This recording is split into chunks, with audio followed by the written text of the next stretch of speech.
নমস্কার বন্ধুরা, Bengali food জাংশনে আপনাদের সবাইকে আবারও একবার স্বাগত জানাই। আশা করি সবাই খুব ভালো আছেন, সুস্থ আছেন। আজকে আপনাদের জন্য নিয়ে এসেছি একটি দারুণ সুন্দর উচ্ছের রেসিপি। অনেকে আমরা উচ্ছে তেঁতোর জন্য খেতে চাই না, বা বাচ্চারা অনেক সময় উচ্ছে খেতে একদমই পছন্দ করে না। এটা শুধুমাত্র তাদের জন্য খুবই অপূর্ব খেতে এবং খুবই সুস্বাদু এই রেসিপিটি আজকে আমি আপনাদের সাথে চলুন শেয়ার করি। দেখুন, এখানে আমি উচ্ছেগুলো বেশ ছোট ছোট করে কেটে নিয়েছি। আমি কিন্তু কোনো বিচি বাদ দিইনি, সব কিছু দিয়েই উচ্ছেগুলো কেটে নিয়েছি। খুব পাতলা পাতলা করে আমি আলুও কেটে নিয়েছি, এর সাথে এটি নিয়েছি আমি কুমড়ো। এই কুমড়োটিও কিন্তু সবজিতে দারুণ টেস্টি হবে।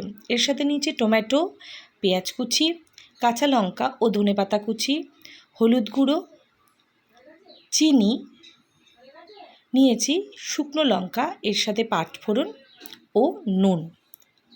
যারা সবজি খেতে পছন্দ করেন না তারা কিন্তু এইভাবে বাচ্চাদের বা অন্য কেউ যারা খেতে পছন্দ করেন না তাদেরকে এরকমভাবে উচ্ছে ভাজা করে দিতে পারেন। এরপর কড়াইতে সর্ষের তেল গরম করে সোমবারের জন্য আমি পাঁচফোড়ন ও শুকনো লঙ্কা দিয়ে দিলাম। ভালো করে ফোড়ন থেকে সুন্দর গন্ধ বেরোলে এর মধ্যে আমি প্রথমে পেঁয়াজটি ভেজে নেব। আপনাদের যদি আমার এই রেসিপি ভালো লেগে থাকে তাহলে লাইক, কমেন্ট ও শেয়ার করতে একদমই ভুলবেন না। আর আমার চ্যানেলে নতুন হয়ে থাকলে চ্যানেলটি সাবস্ক্রাইব করে পাশে থাকা বেল বাটনটি চাপ দিয়ে দেবেন। তাহলে আমি যখনই কোনো নতুন রেসিপি দেব আপনারা খুব সহজেই দেখে নিতে পারবেন। এরপর আমি কেটে রাখা উচ্ছেগুলো এর মধ্যে দিয়ে দিলাম। আর আপনাদের অনুরোধ রইল পুরো ভিডিওটি না টেনে বা স্কিপ না করে দেখার।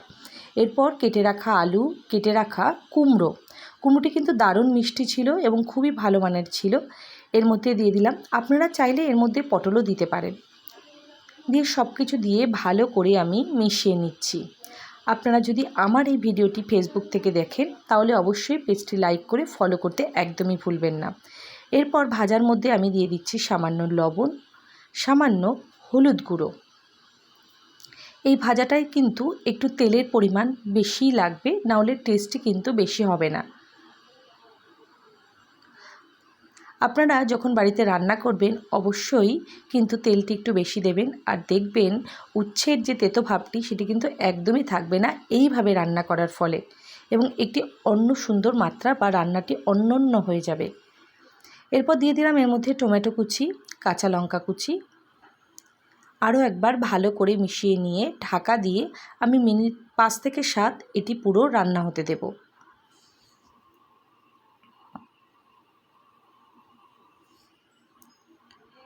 মোটামুটি সব কিছুই নরম হয়ে এসেছে এবং ভাজাটি খুব সুন্দরভাবে হয়ে গিয়েছে।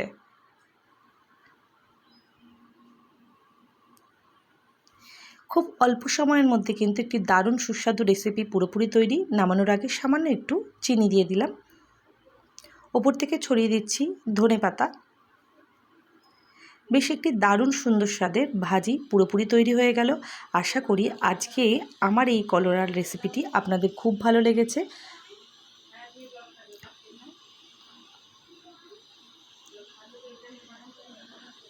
আপনারা চাইলেই এটি রুটি, পরোটা বা গরম ভাতের সাথে খেতে পারেন। এরপর গরম গরম প্লেটে নামিয়ে নিচ্ছি। সবাইকে অসংখ্য অসংখ্য ধন্যবাদ ভিডিওটি দেখার জন্য, লাইক করার জন্য ও আমাকে এত ভালোবাসা দেওয়ার জন্য। সবাই ভালো থাকবেন, সুস্থ থাকবেন।